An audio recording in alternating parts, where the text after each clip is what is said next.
Sir, gusto naming improve ang succession planning. Paano po umpisahan? We identify people leader.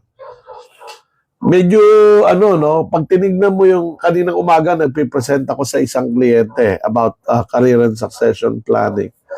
Medyo mahaba-haba siyang journey kasi kailangan mong gumawa ng analysis. Alin yung mga posisyon sa kumpanya ang critical, no? At dapat ay kapag ka nawala yung nasa posisyon ay mapalitan. Okay? Yung succession planning usually focuses on critical positions.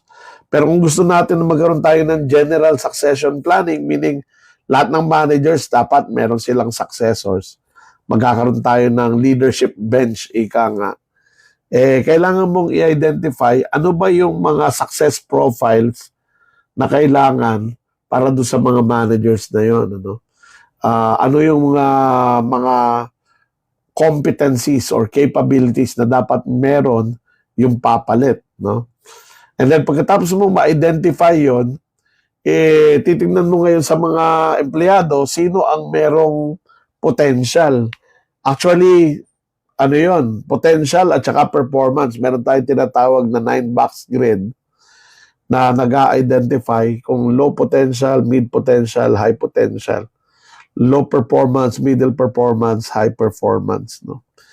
At tinitingnan kung sino yung may performance na may potential pa. Kasi sa totoo lang, hindi lahat ng high performer ay high potential.